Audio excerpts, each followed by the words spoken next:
Amy, I hope you can do something about the food. It's not very good. What do you mean it's not very good? I'd like you to make better bread. They sell better ovens to bake bread nowadays.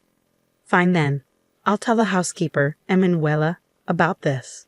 I am Amy Anderson, 35 years old, and currently a full-time FX trader working from home. I met my husband Eric, who is 2 years older than me, at my previous job. When we first met, we worked for a small mail order company. He was in the pet food department, and I was in the cosmetics department answering customer phone calls. Our company habitually flouted labor regulations, so we worked overtime every day, often getting home late. We always looked forward to going out for a drink once a week after overtime with a group of coworkers. Despite our high salaries from overtime, we had little time to enjoy it, and our weekly outings were a welcome escape. I started dating Eric, who was part of that group, and we got married 3 years ago. I quit my job when we got married and stayed home for a while before looking for a job I could do from home. I came across FX trading, bought numerous books, gathered information online, and studied extensively before diving into it. It took time and effort to become profitable. But I eventually developed my own trading style and started earning consistently. I even bought a computer specifically for FX trading, opened a trading account, and practiced with demo trades and small amounts initially. However, my in-laws, Nicholas and Julia, who now live with us, don't understand my work. Nicholas retired last year, and they were living in municipal housing. Eric invited them to live with us in our 3-bedroom apartment, thinking it would be difficult for them to live on their pension alone. I pay the rent for the apartment, and ever since I started earning money through FX trading, I have covered all the living expenses. Dad, Mom, Amy will take care of the living expenses too, so feel free to do whatever you like, Eric assured them. Thank you, Amy. That is very kind of you, they responded gratefully. And that's how I started living with Eric's parents. I don't do any housework myself. My housekeeper, Emanuela, handles all the household chores, including cooking, which has been a great help. This arrangement allows me to focus on studying FX trading and blogging about how to make money with it. However, Nicholas and Julia are not pleased with this setup. Initially, they were polite and thankful, but after 2 months, they started questioning the point of having a wife who stays at home and doesn't do any household chores, calling FX trading a form of gambling. They nag Eric about it, although they don't say it directly to me. With Eric no longer paying rent or living expenses, he has become more flamboyant, always wearing custom-made suits, high-brand bags, and shoes. He loves fashion and enjoys spending money on it, so he defended me against his parents' complaints about my work. Recently, though, Eric's attitude has changed. Hey, Amy, you're always in front of the computer. You don't wear any makeup, and you only wear sweatshirts. Isn't that too plain and boring? He asked. Do I really need to put on makeup and get dressed up when I'm just staying at home, not going out? I responded. That may be fine for you, but it's not good enough for me, he said. Wait a minute, what do you mean by not good enough for you? Are you saying that just because I'm not dressing up, I'm not good enough for you? That's right. Don't you ever want to dress up for me to be more attractive to you? Attractive to you? What are you talking about? I asked, bewildered. I need to dress up for you to be attracted to me? I asked, stunned by Eric's words. Since that conversation, my husband Eric started complaining about me to Nicholas and Julia. One day after dinner, as I was about to go to the bathroom, I overheard their conversation from the living room. Amy, what is always up with her? Eric asked. She makes fun of us, doesn't she? Always makes us feel bad, Nicholas replied. That's right. That wife of yours is making fun of us. She thinks we're poor because we lived in municipal housing, Julia added. Yes, I feel that way too. And the fact that she doesn't do any household chores is her way of saying she's different from us. She's just gambling to make money, and she's so bossy about it, Eric continued. Anyone can do FX trading. Even Amy just studied a little on her own and soon started earning $80,000 every month, Nicholas said. I can do it too, Eric asserted. You're right, Eric, you can do it too. I don't like how she's bossy and arrogant when she's just making money by gambling and not working hard for it. Anyone can do what she is doing. Besides, she's not even cute. I always wonder who she thinks she is, Julia said. I worked from home, but Eric and I used to have breakfast together before he left for work. He still worked at the same company we used to work for, so he came home pretty late.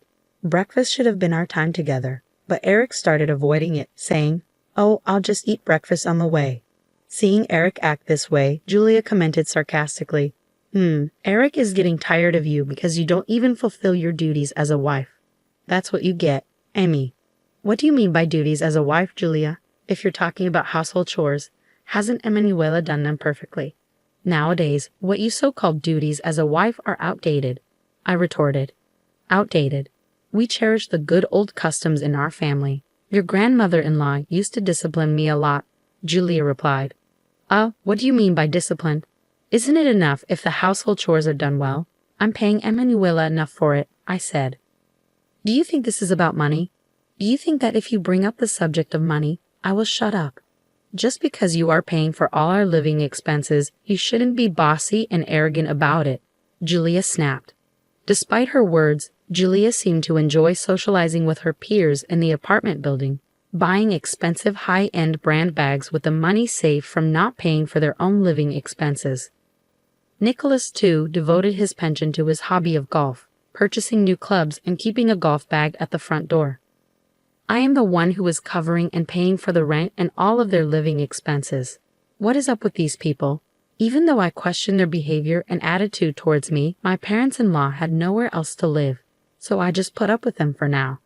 About a month after Eric stopped eating breakfast with me, his number of business trips increased. Eric said he was in charge of starting up a new department at the company and was thinking of importing LEDs from Korea, so his trips to Korea became more frequent.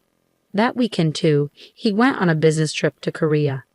Since my husband was away, I went out for dinner with Lily, a friend of mine from school, at a fancy Italian restaurant. I had been to this restaurant with Eric before, and there I saw Eric, who was supposed to be on a business trip to Korea. Lily and I were having lunch on the terrace, drinking wine and in a good mood when Lily said, "Hey, Amy, isn't that your husband, Eric?" When I turned around and looked inside the restaurant, I saw a woman and my husband leaving the restaurant. Oh wait, maybe I have mistaken. That is not Eric, right? Because he is supposed to be on his business trip to Korea, Lily said, trying to cheer me up. But it was obviously my husband, Eric. Every time Eric said he was going on a business trip to Korea, he was actually spending the weekend with another woman. The woman with him was a petite, cute-looking woman who appeared to be in her early 20s, much younger than Eric, who is 37 years old. I recalled Eric saying, "Don't you want me to be attracted to you?" It seems certain that my husband was definitely cheating on me. So the next day, Monday, I immediately requested an affair investigation by a professional investigator.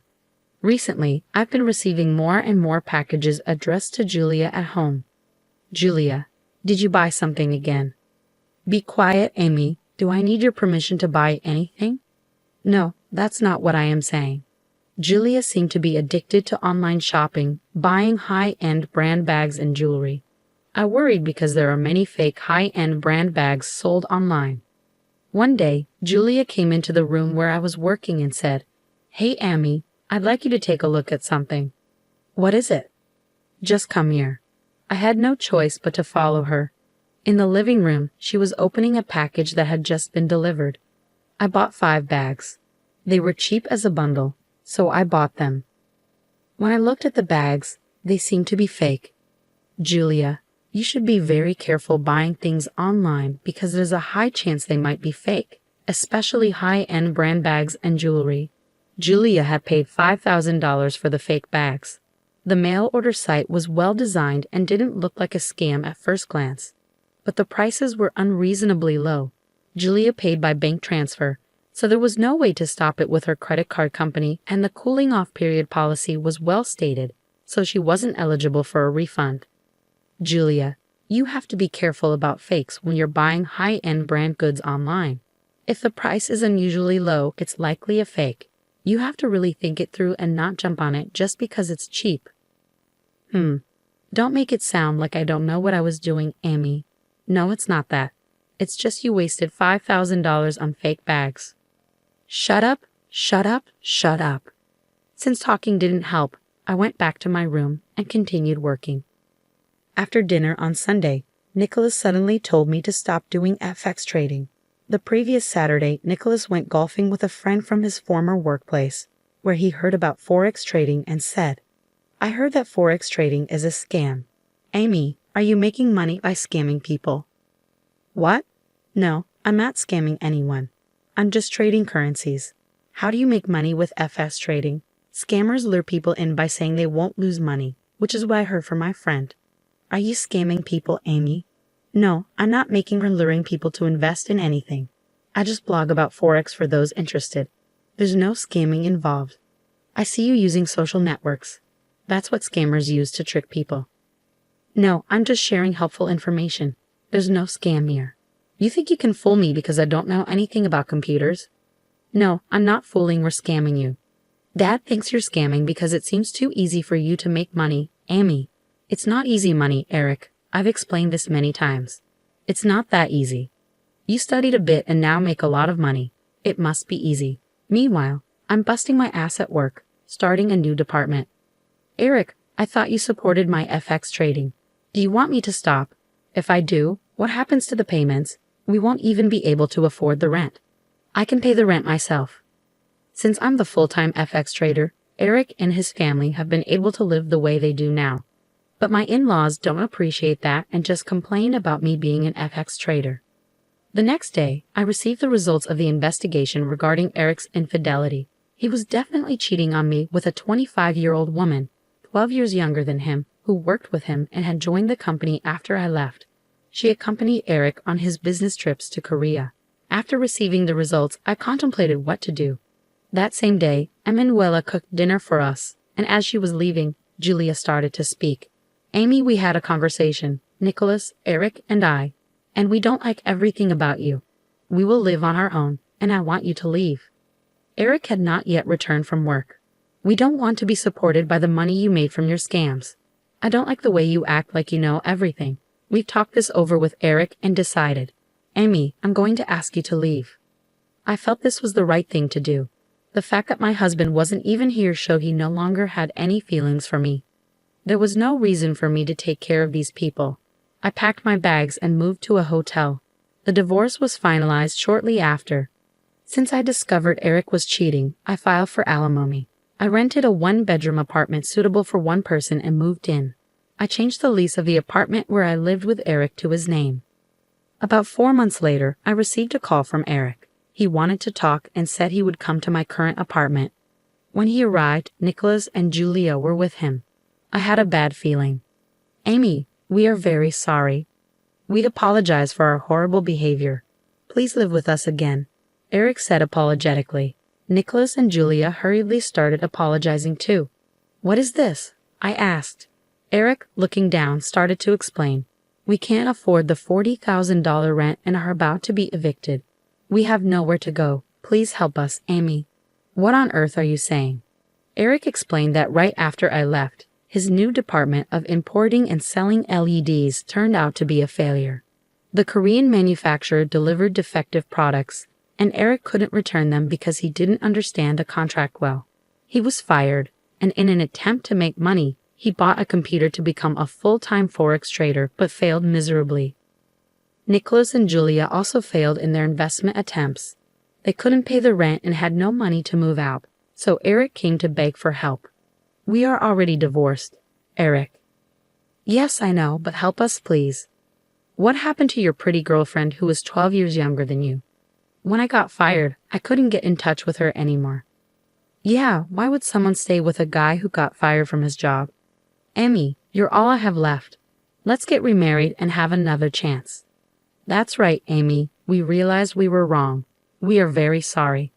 Please give us another chance, Nicholas and Julia echoed. No way, Eric. Amy, don't say that. I'm sorry. I'll never cheat on you again. That's right, Amy. Eric will never cheat on you again. Yes, let's all be a family again. No way in hell. If you persist, I will call the police. Eric and his parents tried to persuade me, but when I repeatedly threatened to call the police, they finally left. I couldn't believe them. My ex-husband called twice after that to ask me to get back together, but I refused. I don't know what happened to Eric, Nicholas, and Julia, nor do I care. After being home alone and working as a trader, I decided it was time to start dating again. When I told my friend Lily, she said she would introduce me to someone. I'm meeting Lily and her friend tomorrow. I am looking forward to it and my new beginning.